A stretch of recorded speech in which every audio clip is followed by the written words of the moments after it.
Amém, meus irmãos. Que a graça e a paz do nosso Senhor Jesus esteja conosco e que o Senhor nos dê graça para a gente meditar na palavra dele. Então, nós vamos ler a palavra de Deus em 1 Pedro, no capítulo 1. 1 Pedro, capítulo 1, versículo 13 até o 25. Teremos concorrência de som hoje. Tem alguém martelando, mas não é a palavra. Então, a gente... Que é esse martelo da palavra aqui. Atrai a nossa atenção, o nosso coração. E a gente consiga meditar na palavra de Deus com alegria. 1 Pedro 1, do 13 até o 25. Então, acompanhe na tua Bíblia. Portanto, estejam com a mente preparada, prontos para agir. Estejam alertas, coloquem toda a esperança na graça que lhes será dada quando Jesus Cristo for revelado. Como filhos obedientes, não se deixem amoldar pelos maus desejos de outrora, quando viviam na ignorância. Mas assim como é santo aquele que os chamou, sejam santos vocês em tudo o que fizerem, pois está escrito, sejam santos porque eu sou santo. Uma vez que vocês chamam Pai, aquele que julga imparcialmente as obras de cada um, portem-se com temor durante a jornada terrena de vocês. Pois vocês sabem que não foi por meio de coisas perecíveis, como prata ou ouro, que vocês foram redimidos da sua maneira de viver, transmitida por seus antepassados, mas pelo precioso sangue de Cristo, como de um cordeiro sem mancha e sem defeito, conhecido antes da criação do mundo, revelado nesses últimos tempos em favor de vocês. Por meio dele, vocês creem em Deus, que o ressuscitou dentre os mortos e o glorificou, de modo que a fé e a esperança de vocês estão em Deus. Agora que vocês purificaram a sua vida pela obediência à verdade, visando o amor fraternal e sincero, amem sinceramente uns aos outros de todo o coração. Vocês foram regenerados não de uma semente perecível, mas imperecível por meio da palavra de Deus, viva e permanente. Pois toda a humanidade é como a relva, e toda a sua glória como a flor da relva. A relva murcha e cai sua flor, mas a palavra do Senhor permanece para sempre. Essa é a palavra que lhes foi anunciada. Bem, nessa noite nós vamos ter dois momentos, mas eu queria que você prestasse atenção nos dois momentos, mas especificamente no segundo, na parte final, há uma convocação da palavra de Deus para nós, bem prática nesse texto. E o que norteia a nossa meditação na palavra de Deus nesta noite, nestes versículos que nós acabamos de ler, é que esses versículos eles tratam o tema da nossa meditação, é um estilo de vida daquele que nasceu de novo. Viver em tempos difíceis, viver em tempos de dias maus, como nós estamos meditando ao longo deste ano, uma das coisas que o dia mau tenta fazer na vida de um crente é mexer aonde? No seu estilo de vida. Talvez a gente pense que o dia mau vai mexer nas estruturas, ele mexe. A gente protege família, as questões primárias da vida, nosso relacionamento com Deus, mas a gente às vezes não fica percebido do quanto o nosso estilo de vida está dizendo quais são as nossas prioridades. Irmãos, hoje a convocatória da palavra de Deus para nós é: qual é o seu estilo de vida? Qual é o meu estilo de vida? Qual é o estilo de vida de alguém que nasceu de novo e que vive na última hora até que Cristo volte?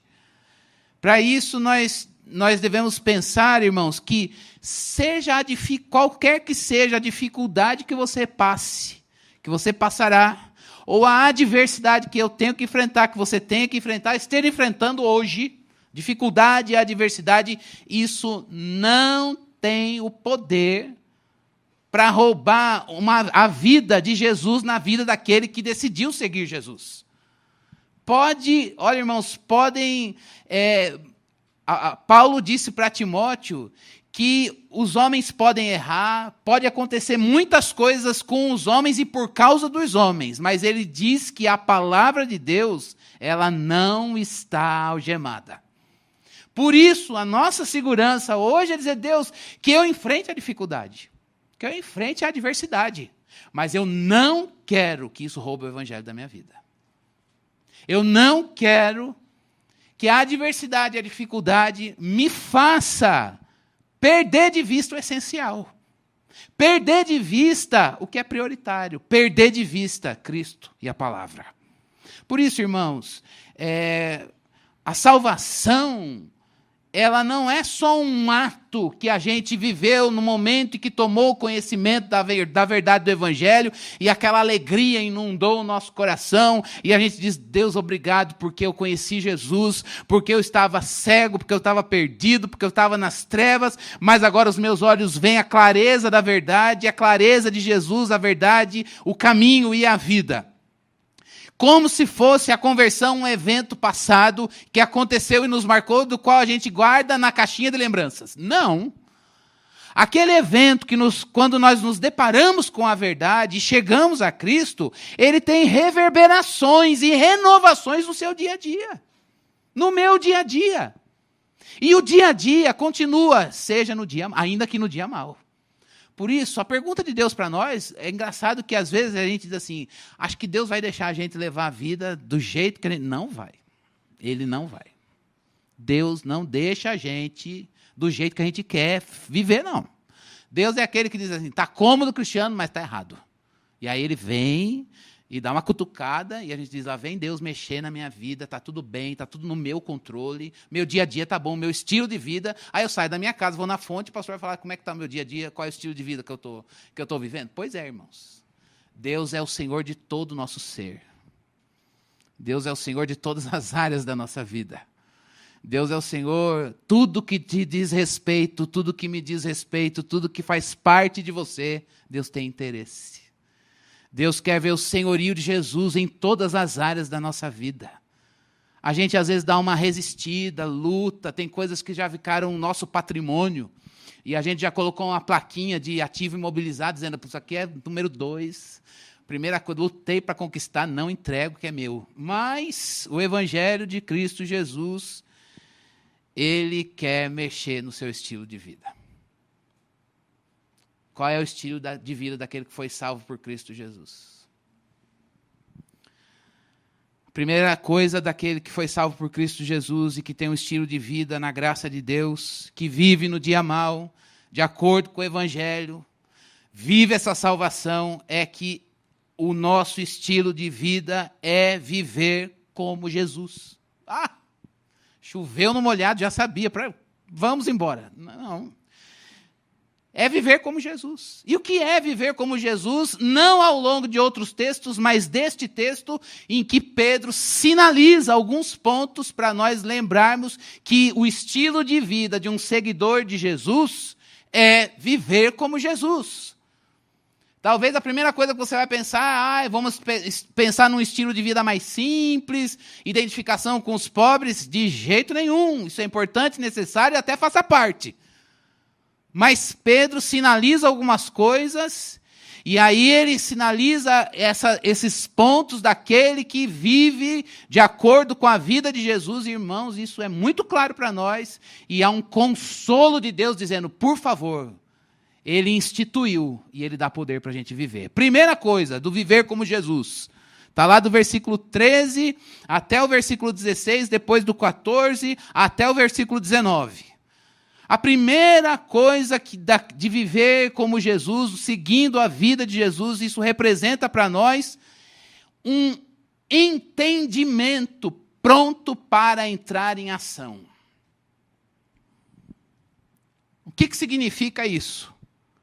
Viver a vida de Jesus significa ter entendimento das coisas de Deus. E ter entendimento das coisas de Deus significa agir a partir deste entendimento.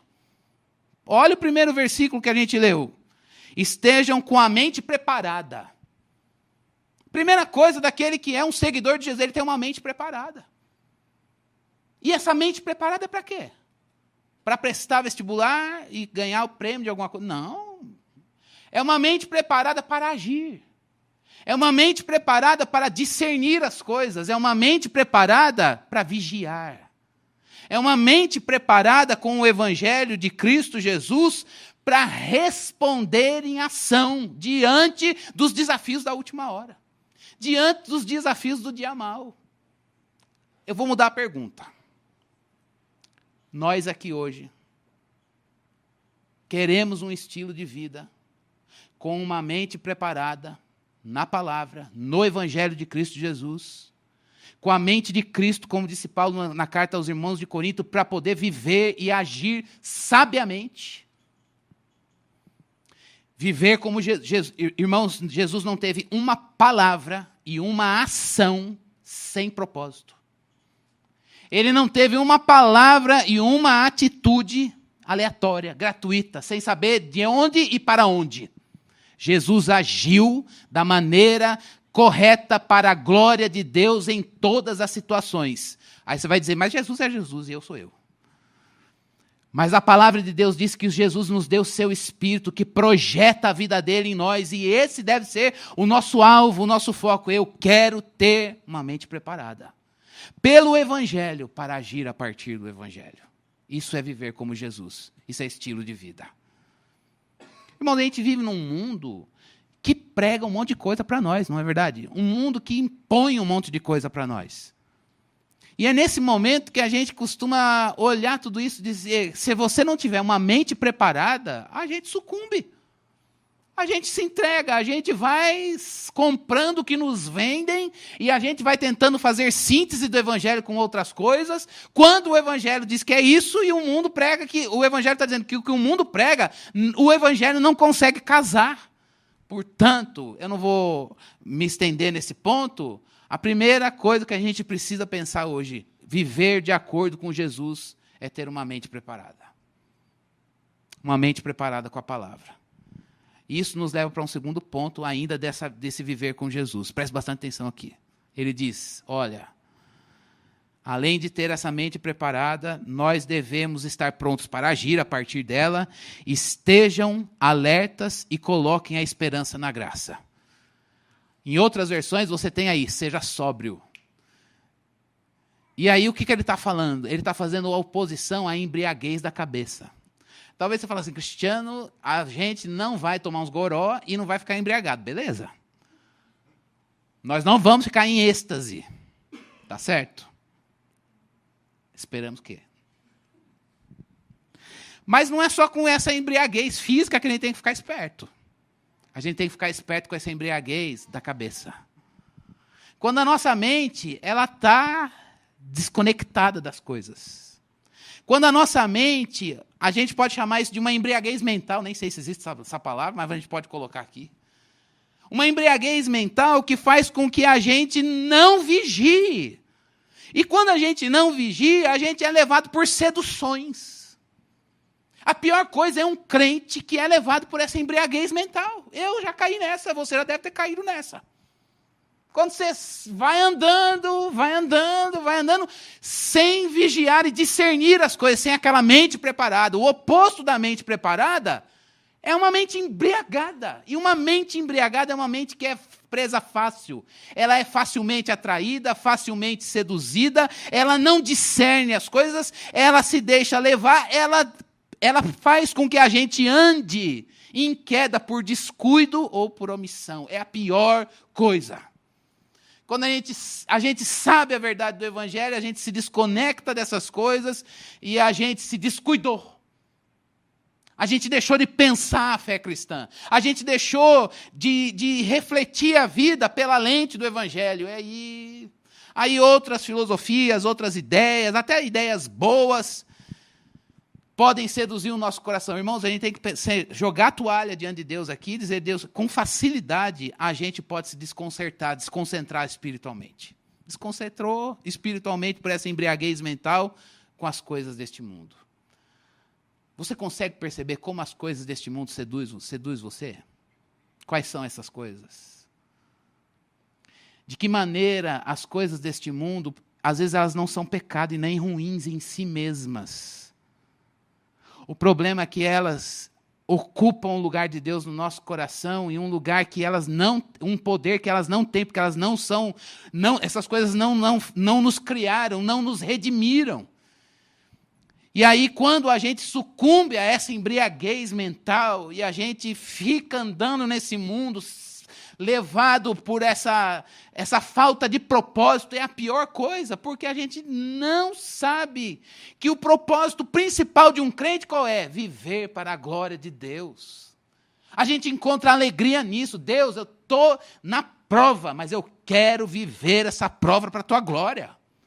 Deus, o Senhor tem me dado bênçãos abundantes, mas eu quero que todas elas sejam, o sentido disso tudo é a glória de Deus, que Deus seja visto, que Deus seja temido, que Deus seja conhecido e louvado.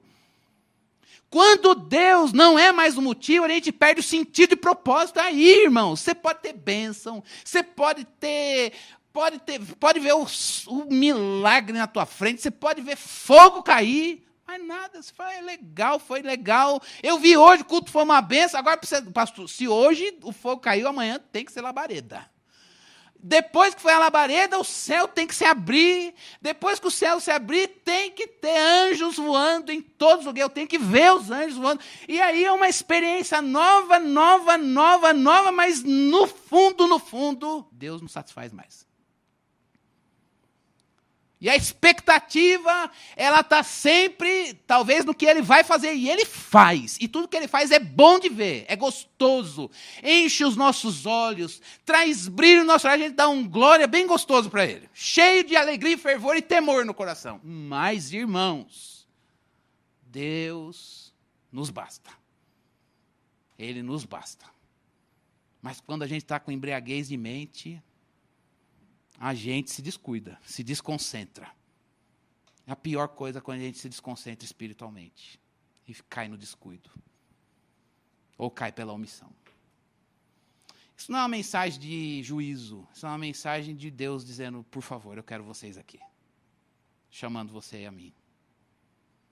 Onde está a nossa mente? Onde está o nosso coração? Jesus viveu com sobriedade. Jesus viveu na presença de Deus. O estilo de vida de um crente é com clareza dos passos e clareza de Deus na sua vida. É a clareza de perceber Deus está perto. Deus está perto. Eu estou pelo vale da sombra da morte, mas eu não temo, porque o Senhor está comigo. É o momento de eu ir a um pasto verdejante, e eu sei que foi Ele que preparou.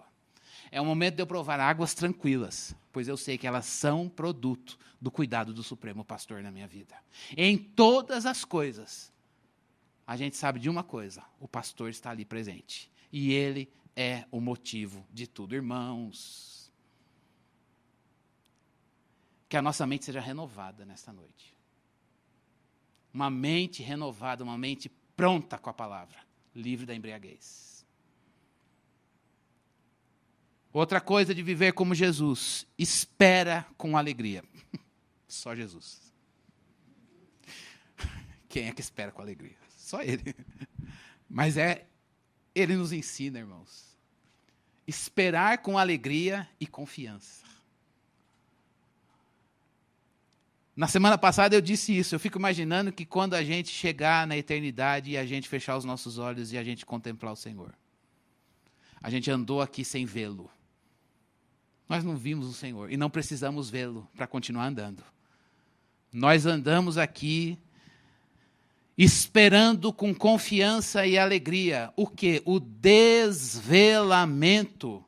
Não é que a gente está andando, nós não vemos o Senhor, mas a gente não está andando por andar.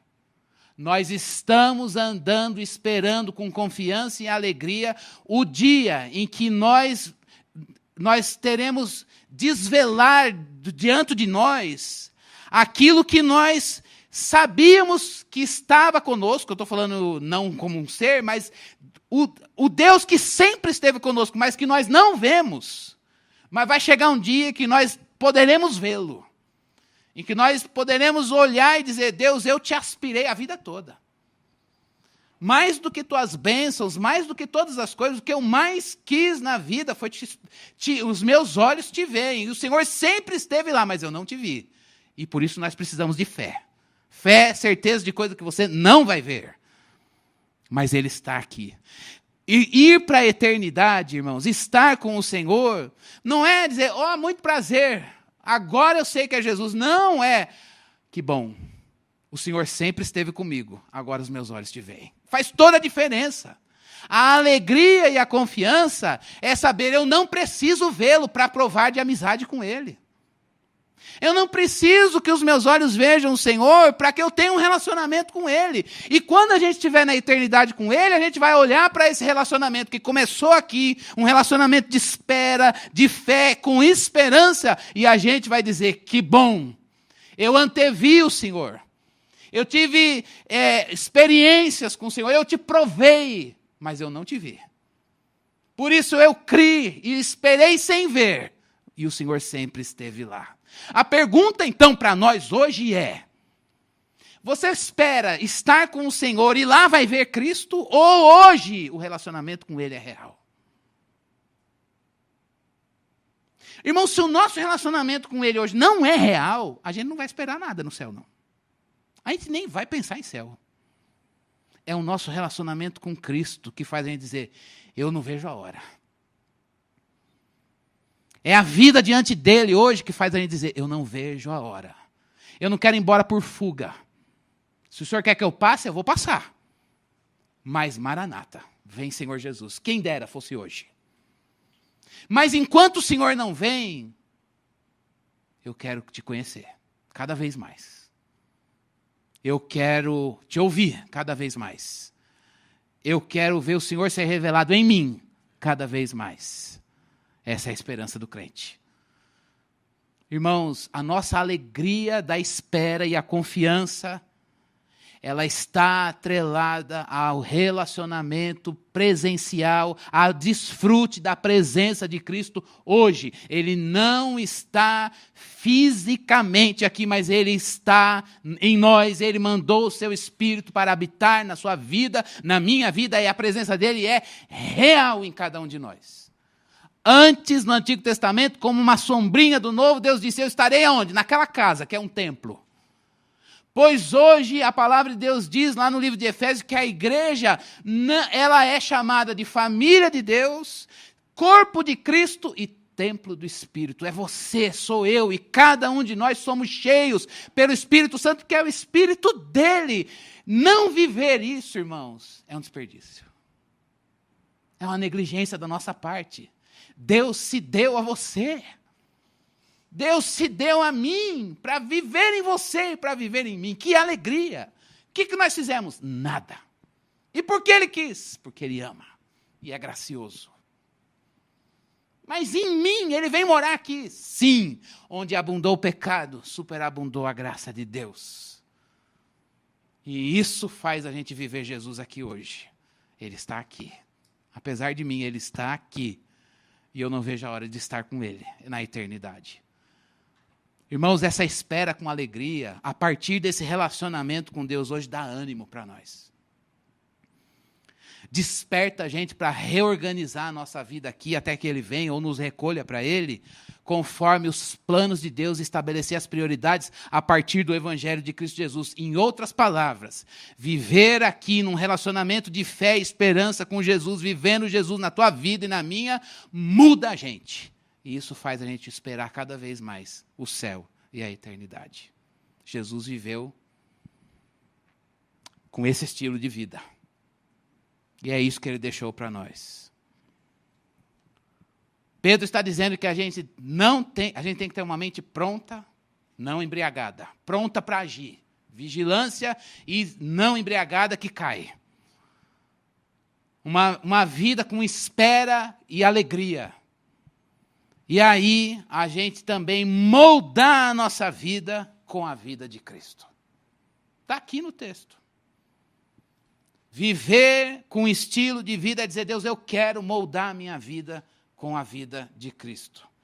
Eu quero evitar o pecado exterior. O pecado está ali, está lá, está aqui, isso me seduz ali, mas eu também quero força para manter a minha mente, o meu coração em deleite constante em Deus. Irmãos, nesta noite, eu sei que hoje quando a gente tem calendário social, a gente às vezes tem um domingo bem atípico e ativo, com muitas atividades, e a gente às vezes não se prepara, não estou dizendo que é o seu caso, mas a gente deve estar aqui hoje, de mente e coração, pensando, Deus, eu quero um relacionamento de mente e de coração para pensar a alegria que é em deleitar nessa relação, nessa amizade transformadora, nesse relacionamento vivo com o Senhor, por meio da oração e uma vida com a palavra. Irmãos, isso é fundamental, a gente encontrar forças para ter esse deleite em Deus. Em outras palavras, a gente deve pedir isso a Deus, me ajuda a deleitar no Senhor. Descansar nele, encontrar deleite nele, dizer, eu quero o Senhor na minha vida. O Senhor não é um fardo para eu carregar. A vida cristã não é por obrigação. A vida cristã não é tem que fazer, ou liga e vai que ele muda a marcha sozinho. Não! Eu quero aprender a me deleitar no Senhor. Deus nos chamou aqui hoje, porque Ele se revelou a nós. E Ele quer atrair o seu coração para Ele. Eu sou vulnerável a tantas coisas, acho que você também é. Mas quando Deus chama, a gente diz, socorro que eu quero ir. Não é assim?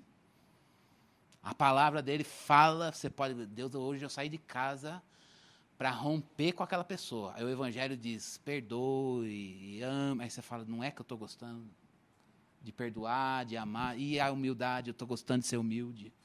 E Deus vai atraindo o nosso coração, a gente vai sendo santificado. Isso é uma experiência subjetiva, é a partir do que a Bíblia diz. A Bíblia diz, o nosso coração crê, aquilo explode dentro de nós, a gente diz, Deus, eu renuncio o pecado, que está gritando dentro de mim, por alegria de fazer a tua vontade.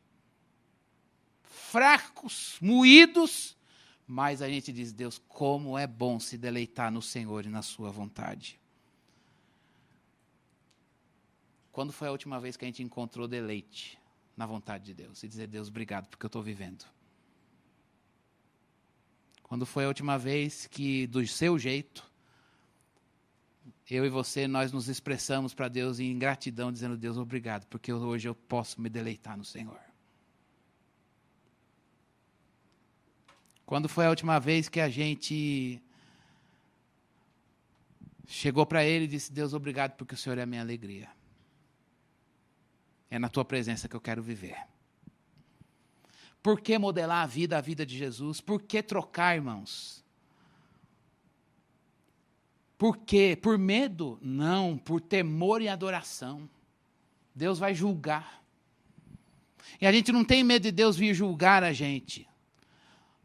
Um filho de Deus oferta a vida para Jesus, porque ele sabe que mais do que temer o outro, às vezes a gente tem mais medo de que alguém descubra a gente no erro do que o próprio Deus que sabe. Meu Deus, se a igreja souber, estou lenhado. Se meu pai me pegar aqui, socorro. Quando, na verdade, a gente está mais temendo os homens, temendo as pessoas, e a palavra de Deus diz que é o temor do Senhor, que é o princípio da sabedoria. Pedro está dizendo que aquele que tem o estilo de vida de Jesus, ele chega para Deus honestamente e diz, eu temo o Senhor. Se o Senhor me entregar para mim mesmo, eu vou fazer orgias. Mas porque, apesar de tudo que eu sinto está explodindo dentro de mim, eu sei que o Senhor é certo. E eu me antecipo em confissão, não fiz nada, mas está aqui, socorro. Transforma a minha vida. O Senhor é meu amigo. O Senhor faz parte de mim. Eu não quero falar do Senhor depois de cair com culpa e remorso. Eu quero chegar aqui antes e dizer, Senhor, entra na minha vida, fica aqui e conversa. Vamos conversar sobre a amizade, a liberdade de chegar para ele e dizer, eu temo o Senhor e eu estou vendo as coisas dentro de mim arderem. Por coisas que não têm nada a ver com a palavra e o evangelho. Mas eu quero falar dessa minha dor, da minha fraqueza, do meu pecado para o Senhor. Irmãos, e quando a gente cai, Deus vem julgar a gente. Por que ele vem julgar? Porque ele sabe corrigir um filho. Ele sabe disciplinar você, ele sabe fazer isso, e ele faz isso com base na obra do Filho dele, que começou antes da fundação do mundo e que terminou lá na ascensão, a glória de Deus, onde ele está intercedendo por nós, e a gente só precisa do quê? Crer que aquele que começou a obra vai terminá-la até o dia de Cristo Jesus. Por isso, irmãos, vamos moldar a nossa vida, a vida de Jesus. Por mais que você veja as coisas na sua vida, eu vejo as coisas na minha vida, ardendo dentro de nós, que nessa noite a gente chegue para Ele e diga, Senhor, por favor, Deus, eu quero moldar minha vida na vida de Jesus. Quero que Cristo seja a forma, e o que está fora, eu quero jogar fora. O que está faltando, eu quero que Cristo dê. O que está longe, eu quero que seja identificado com Ele. Para que Cristo esteja aí, Cristo esteja aqui. Em primeiro lugar, o estilo de vida de um salvo é aquele que tem uma mente preparada para agir. Se você não sabe agir pela palavra, nós precisamos preparar a nossa mente. Preparar a mente significa, Deus, eu quero me livrar de embriaguez mental. A gente tem um problema hoje na nossa geração, é que a gente tem a distração mental de deixar a nossa mente em stand-by com imagens, não é assim? Quando a gente está cansado, momento pecado. Primeira coisa que eu faço, estou podre de cansado, chego em casa, ligo a TV e... Aí o filho fala, pai, ó, e o que você está fazendo? Aí assiste um negócio, 10 minutos, deixa eu ver o que está passando no outro canal. Aí quer ver o que está passando no outro canal. Aí dá vontade de ter 4 telas ao mesmo tempo para poder... interessante. Aí tem uma entrevista ali, o resultado não sei do quê, o jornal que é top, a entrevista no noticiário, sei lá do quê. E a gente, no fundo, passa horas ali, ou um tempo que você fala, eu não vi nada, eu vi tudo, não me ativo em nada, vi tudo ao mesmo tempo, estou cansado, ainda a mulher ficou brava, o filho fala que falou e o pai não respondeu, e blá, blá, blá. A gente peca depois porque xinga, fica nervoso, estoura, explode e está vazio de Deus. E é aquele descanso que não é descanso, que a gente vai desconectado de tudo e fica lá. O problema não está na TV, nem no programa, não está em nada. Está o que de fato, olha, a semana passada o que dissemos, o que de fato nos traz descanso e deleite. Deleite é descanso e renovação de forças, irmãos. É a presença de Deus. É a presença de Deus que nos dá deleite. E é por isso que a gente, por amor a Ele, deve dizer, Deus, eu quero moldar a minha vida, a vida de Jesus. Chega. Isso não é para ser sabido, isso é para ser decidido. Deus é claro quando mostra Cristo e mostra você, quando mostra Cristo e mostra a minha vida. E hoje, a chamada dele para nós é rever estilo. Se o que eu faço não tem nada a ver com a vida de Cristo, o que é que eu tenho que fazer hoje? Decidir. Não quero mais esse estilo de vida. Se o jeito que eu falo com os outros não tem nada a ver com o Evangelho, então eu quero aprender a falar do jeito que o Evangelho me ensina. O jeito que eu trato as pessoas não tem nada a ver com o Evangelho, eu quero aprender a tratar as pessoas como o Evangelho pede. É decisão, irmãos. Eu não senti um calor do Espírito no coração. Deus não usou ninguém para falar. Não precisa, a palavra está dizendo, sentindo, não sentindo, a gente tem que fazer o quê? Obedecer. Por quê? Por temor e adoração. Temor é amor, reverência. Por reverência, por ele ser o que ele é e mostrar que a vontade dele é melhor. Esse é o primeiro ponto. Agora o segundo ponto é do versículo 22 para frente. E aí eu quero... É uma coisa que se soma a essa, eu queria ser bem objetivo e até um pouco prático, para a gente sair daqui hoje agindo pela palavra. Do versículo 22 ao 25, Pedro vai dizer que a gente tem que avaliar o jeito que a gente se relaciona com o nosso irmão, com o nosso próximo. Então ele diz, o estilo de vida de um crente é viver como Jesus, mas o estilo de vida de um crente é amar o outro. É amar o outro. Então, aquele estilo de vida que leva a gente a obedecer e a gente tratar os pecados passados, a gente conectar a nossa mente na palavra, formar a nossa mente pela palavra de Deus, isso também faz com que você tenha amor pelos crentes.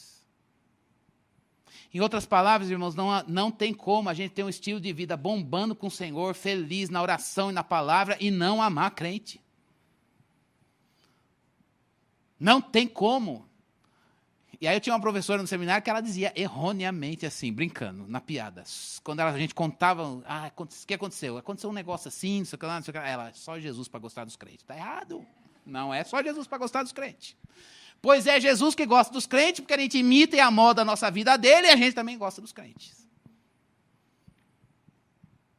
Irmãos, sem isso, o jeito que você ama, ou a ausência do amor pelos crentes no seu coração, é um sinal da sua espiritualidade, da minha espiritualidade.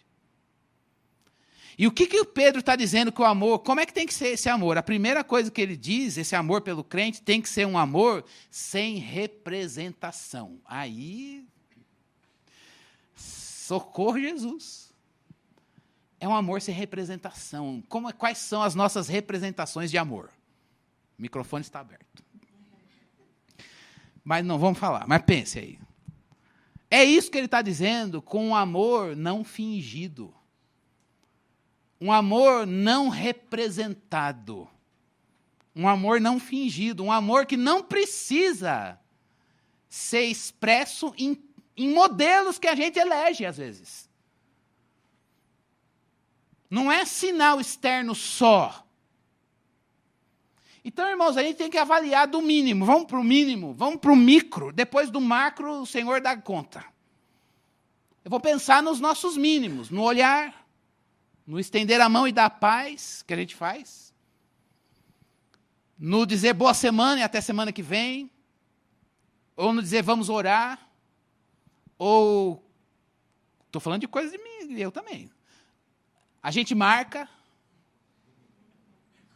Aí a gente marca, eu vou ficar vermelho agora. A gente vai marcar. A gente marca. E aí vai.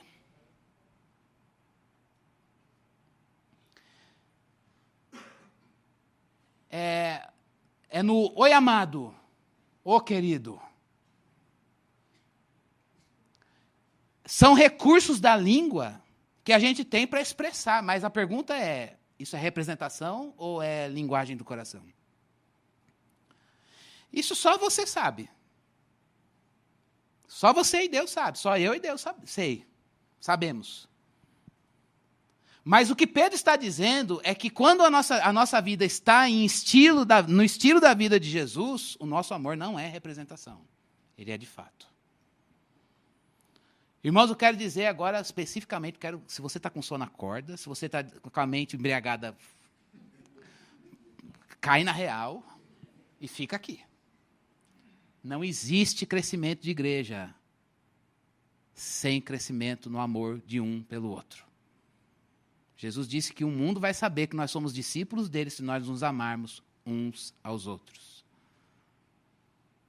Pedro entra nessa esteira do Mestre Jesus e está dizendo que nós devemos aprender a amar sem representação. Eu quero ficar nessa tese e o Espírito de Deus é poderoso para fazer você trazer essa tese na sua vida e no meu coração para saber o quanto isso é urgente na minha vida e na tua.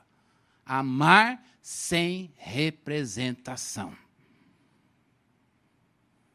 Não vai ter crescimento de igreja longe do amor de Deus no meio dos santos.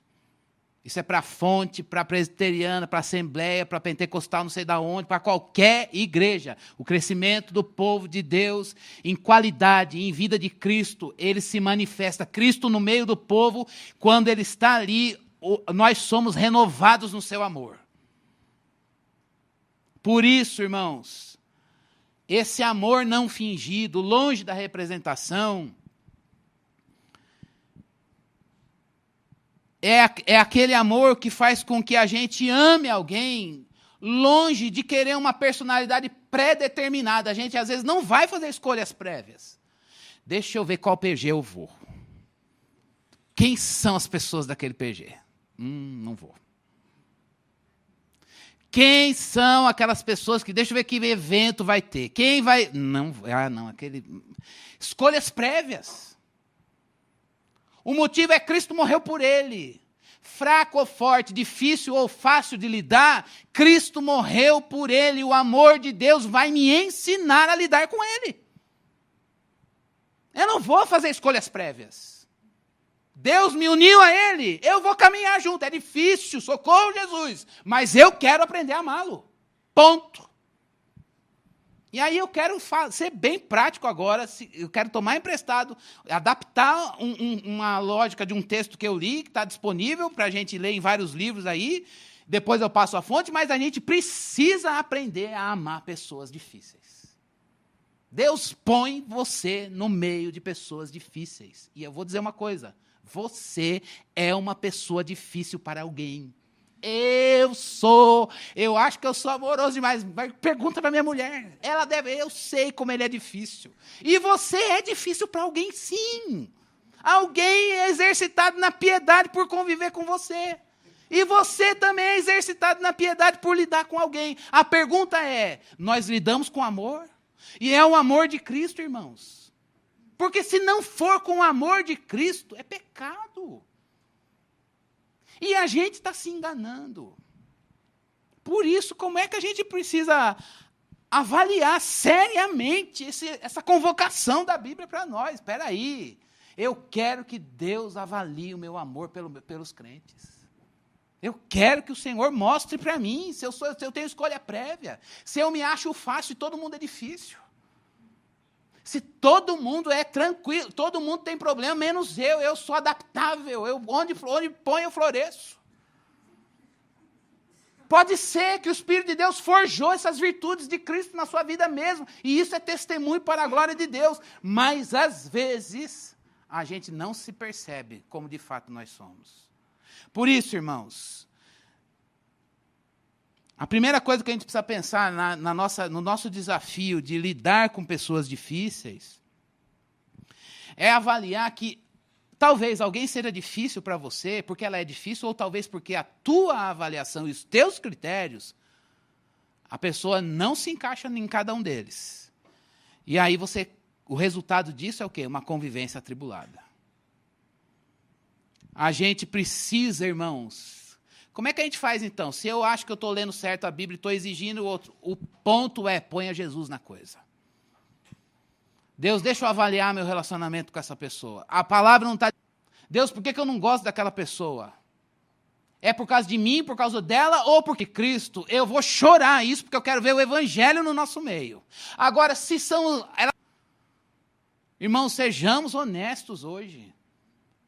E coloquemos... Eu quero amar essa pessoa por causa do exemplo de Cristo. Se ela tem alguma coisa que me desagrada, mas isso não fere a santidade de Jesus, me ajuda a lidar. E Cristo não está ali. Senhor, me ajuda por Jesus. Ela não quer problema, mas ele está surdo, cego, mudo, pode ser um incrédulo, que nem sabe quem é Jesus, e você... Nós somos responsáveis por isso. Reveja suas expectativas. Coloque o molde de Cristo. Essa pessoa é tão ruim assim? Ou ela não agrada o seu gosto? Essa pessoa agrada ao Senhor? Essa pessoa tem uma vida com Deus? Essa pessoa zela pelo Evangelho, mas o estilo de vida dela não tem nada a ver com o teu, mas Cristo está nela. E ela dá Jesus para você, mas não é do teu agrado. Reveja os seus critérios.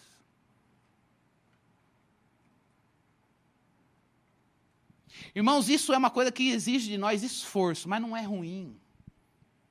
Depois que você ama, você diz, Deus é bom. Depois que você traz Jesus, você fala, Deus foi muito bom. Eu aprendi a ver o Senhor no outro. Eu aprendi a trazer o Senhor para o nosso meio. Segundo ponto, no amar sem ser representação, Pense, agora isso aqui envolve todos nós, os nossos relacionamentos aqui. E o que sai do evangelho, seu cônjuge, seu filho, seu pai, não é teu esse relacionamento. Esse relacionamento é do Senhor. Ah, eu achei que era meu. Não é teu. Esse relacionamento é do Senhor. Eu não sei se é, mas você pelo menos entregou. Veio apresentar o filho aqui, foi pedir a bênção no casamento, entregou a sua vida para Cristo no batismo e disse que se ligaria ao corpo. Passou pelas formalidades. Do Senhor é o relacionamento. Então ele tem que agradar a Deus. Ele tem que ser para a glória de Deus. E não para a nossa satisfação. Se é do Senhor, foi edificado no propósito dele. Por que que Deus me colocou aqui? Porque é corpo de Cristo. E o corpo de Cristo é um lugar de pessoas diferentes, mas que fazem em Cristo o ponto da unidade. Esse é o propósito, e é nesse propósito que você vai ter força para viver. Não evite a pessoa. Então, se o relacionamento é de Deus, eu não estou autorizado a evitar essa pessoa. Eu não posso evitá-la. Eu também não posso destratá-la, não. Você não pode destratar ninguém e eu também não posso. Por quê? Porque Cristo morreu por ela. A dignidade dela está lá na cruz. Ela pode me esbofetear na cara, mas Cristo morreu por ela. E eu a amo porque Cristo a ama. Está errado o tapa que eu levei. Mas por amor a Cristo, eu não vou destratá-lo. Vou medir a falta, mas vou dizer, vamos recomeçar. Irmãos, esse espaço aqui não é nosso, esse espaço aqui é de Deus.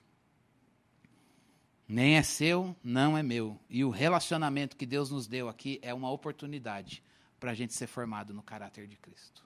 E Deus quer usar essa bênção que está do teu lado. Ou que está em outro lugar da igreja, ou que nem está aqui hoje. Terceiro e último desafio para nós de amar sem representação é que a gente precisa se lembrar, Romanos 5, que a gente recebeu o amor de Deus no nosso coração, ele foi derramado pelo Espírito Santo. Deus não está pedindo uma coisa que ele não nos tenha dado. Deus não está instituindo uma coisa que a gente tem que fabricar em nós e dizer, não tenho. Quando Paulo diz que o amor foi derramado é porque ele é abundante. Vários momentos na vida você vai ter que dizer, Deus, por favor, me dá amor para que eu ame esta pessoa. Me dá amor para que eu ame esta pessoa. Irmãos, eu lembro quando eu era adolescente, minha mãe tinha um irmão que eu falava que ele era a expressão máxima de uma vida sem a graça de Deus, fisicamente. Imagine a vida sem a graça materializada. No corpo, assim. Ele viveu a vida inteira entregue nos vícios. E é aquela pessoa que você fala, ele entende, mas ele não sai daquela vida. Não saía, porque já o Senhor o recolheu.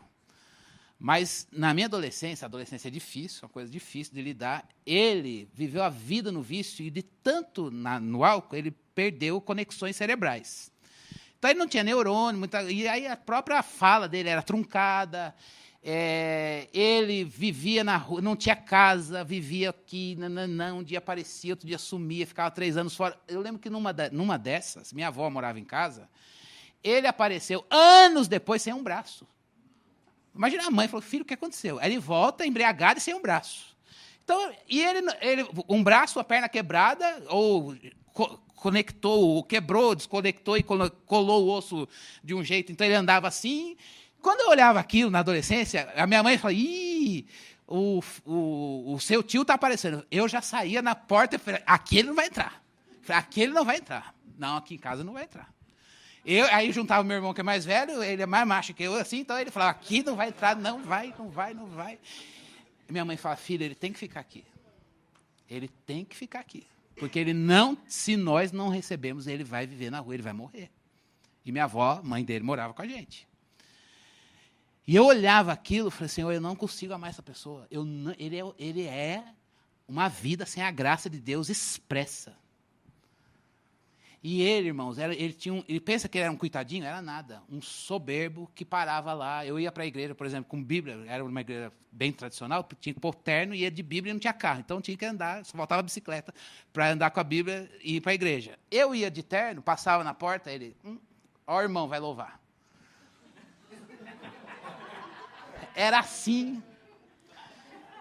A gente ia fazer a comida, minha mãe falava, vai lá levar comida para ele. Eu falei, mãe, eu faço a comida, mas não vou levar. Ela, não, você vai lá levar comida para ele. Eu dava a comida, aí ele falava assim, isso mesmo, tem que servir o irmão.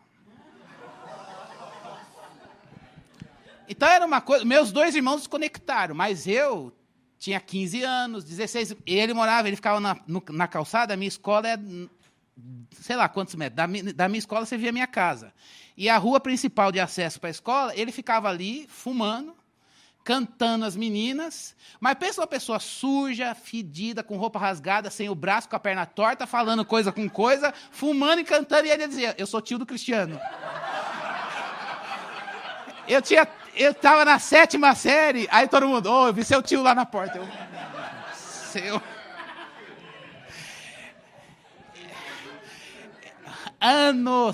Anos desse jeito. E às vezes, irmãos, ele cismava de ir na igreja. Quando ele ia na igreja, e ele entrava e sentava, e ele vinha na primeira fileira e ainda pedia para o pastor para cantar os hinos antigos, e o meu pastor deixava.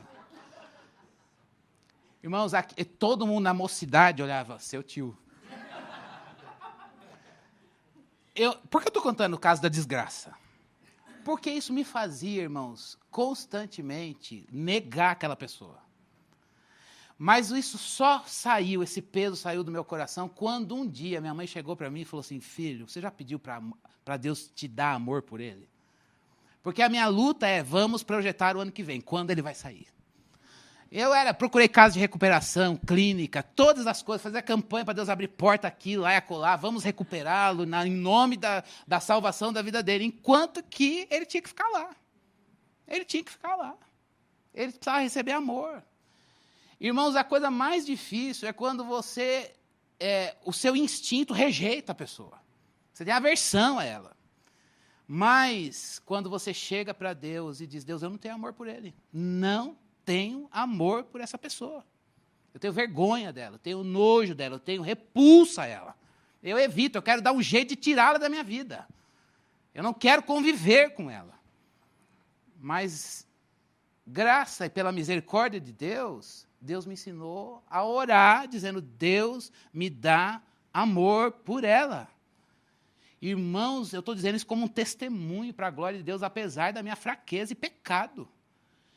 O Deus derramou no nosso coração, pelo seu Espírito, amor. Irmãos, ele ficou em casa, eu aprendi a amá-lo. Nós não tivemos afinidade, porque cognitivamente não dava para ter. Mas ele foi alcançado com salvação. Ele se converteu, se libertou. Ele viveu em casa, parou com vício, ficou feio a vida inteira, mas saiu de casa. Ficou feio a vida inteira, mas ele saiu de casa, foi viver os últimos anos lá na casa da minha avó, com ela, ajudou do jeito dele a cuidar da minha avó. E a coisa mais bonita foi quando ele morreu, a igreja da qual ele estava vinculado fez o quê? Aquele culto fúnebre, e a grande mensagem foi, o Senhor chamou seu filho para a glória. Que coisa mais linda, eu lembro da minha mãe em prantos, dizendo, Deus recolheu mais um cidadão para o reino. Alguém que precisava, irmãos, provar o amor. Então, assim, a gente, no nosso pecado, arruma fardo de pecado. Mas eles podem se tornar um jugo suave, se a gente cair aos pés da cruz hoje e dizer ao Senhor, eu preciso aprender a amar. Alguém você precisa aprender a amar. Alguém eu preciso aprender a amar. Pode ser que esteja aqui dentro. Pode ser que esteja lá na sua família. Pode ser que seja alguém que você diz, meu Deus, essa pessoa é a aberração na sociedade. Talvez seja alguém que te faz passar vergonha. Mas lembre-se disso, Romanos 5. O amor de Deus é derramado no nosso coração, pelo Espírito que nos foi outorgado. de todas as coisas que a gente deve reparar na nossa vida com Deus, no nosso estilo de vida, vejamos se nós amamos o nosso irmão. Olhe para esse irmão a partir do Evangelho. Coloque o molde de Cristo na relação. Reveja os seus critérios. E seja proativo. Vai atrás. Que o Senhor nos faça viver assim no dia mau. Assim. Amando. Vamos orar? Eu queria que a gente orasse hoje pontualmente sobre esse ponto do amor e da mente embriagada. A mente embriagada e um amor representado. Duas coisas que o Espírito de Deus quer arrancar de nós. Uma mente sem propósito e um amor representado. Que o Senhor nos livre disso. Vamos orar e pedir ao Senhor que nos faça rever posturas, rever. Antes só de orar, irmãos, só uma coisa. Eu lembrei que eu ia dizer isso. Nos anos 90, a gente cantava uma música, não é saudosismo, não, mas que dizia assim: como é precioso, irmão, estar bem junto a ti, juntos lado a lado, andarmos com Jesus. E olha só, expressarmos o amor que um dia Ele nos deu, pelo sangue do Calvário sua vida trouxe a nós. Aliança no Senhor eu tenho com você. Não há mais barreiras em meu ser. Eu sou livre para te amar, para te aceitar e para te pedir, perdoa-me, irmão. Eu sou um com você, no amor do nosso Pai, somos um no amor de Jesus. A gente cantava isso. Eu acho que a gente precisa rever. Cada vez mais, a tecnologia é muito boa, mas cada vez mais a gente pode pedir perdão virtualmente. A gente esqueceu de olhar no olho e dizer: eu preciso dizer para você que eu sou livre para te amar, para te aceitar e para te pedir. Me perdoa, irmão. O cristianismo, a gente usa a tecnologia, mas ele é um lugar de pessoas. E a gente precisa aprender a olhar nos olhos, resolver conflito, dizer: eu quero te perdoar, eu preciso que você me perdoe. Usar a palavra para isso. Usar o aperto de mão. E dizer: eu quero abrir meu coração diante de Deus com você. Amém? Obrigado, Senhor. Obrigado porque o Senhor nos amou primeiro. Obrigado porque o teu amor é tão singular que ele nos constrange. Mas esse amor foi dado. Esse amor foi derramado pelo seu Espírito em vasos de barro. Pessoas frágeis. E o Senhor, com esse amor, o Senhor nos ensina a te amar em primeiro lugar. Com esse amor, o Senhor nos ensina a amar a gente mesmo. Com esse amor, o Senhor nos ensina a amar o nosso próximo, ainda que ele seja nosso inimigo. Ó Deus, por favor, nós queremos rever o nosso estilo de vida, colocando Jesus como critério, colocando Jesus como molde. Livra-nos de uma mente embriagada. Livra-nos de uma mente perdida. Livra-nos de uma mente seduzida. Livra-nos de uma mente, Senhor Deus, entregue às paixões e às filosofias deste mundo, Senhor. Ajuda-nos, ó Deus, a termos uma mente renovada, a mente de Cristo, formada na palavra, iluminada pelo Espírito Santo, que em nós habita e nos foi dado. Ó Senhor, por favor, nós pedimos a Ti, humildemente, Deus, nós queremos pedir que o Senhor se compadeça de nós nesta noite. O Senhor se compadeça de nós, o Senhor tenha misericórdia das nossas vidas, as nossas relações, a maneira pela qual vivemos com o Senhor, com o mundo, com o próximo, com a igreja, com a família, conosco. Diz muito sobre o nosso cristianismo. Passa a revista na nossa vida, Deus. Mostra como falamos, quando não falamos, por que não falamos. Quando estamos, porque estamos, quando não estamos, porque não queremos estar. Ajuda-nos, ó Deus, a discernir as nossas motivações pela palavra, ó Deus, pelo exemplo, pela vida de Cristo. E Deus, e aquilo que não tem nada a ver com Cristo, Deus, fortalece-nos para que abandonemos, para que joguemos fora, para que digamos não, para que a gente abra a mão desses moldes e reveja a vida no estilo de vida de Jesus. Aquele Jesus que habita em nós, prometido antes da fundação do mundo, que morreu, ressuscitou, está em glória à direita de Deus intercedendo por nós. Ó Senhor, nós queremos pedir a Ti nesta noite, ensina-nos a viver a Tua palavra. Não é na nossa força, não é por culpa, nem por remorso, nem por pressão, nem por medo, mas é por amor a Ti e na graça de Deus. Mas é compromisso, Deus. É compromisso e nós pedimos ao Senhor esse compromisso. Nós pedimos ao Senhor a graça, Senhor Deus, e pedimos ao Senhor nesta noite honestamente. Ensina-nos a amar. Deus, eu tenho pessoas que eu me uno aos meus irmãos e nós temos pessoas para aprender a amar. Mas não é um amor representado, não é, Deus, o fazer até coisas boas para essas pessoas, mas é de fato, Deus, algo do Teu Espírito, no poder do Espírito Santo, com o amor recebido de Deus. Ó Deus, ainda que nem a gente tenha a oportunidade de olhar nos olhos, Deus, mas é o choro em amor por essa pessoa. É esse choro, é esse amor do Senhor que nos faz ser prudentes em como se relacionar com ela. Ó Deus, por favor, aviva-nos, Deus, com essa mudança.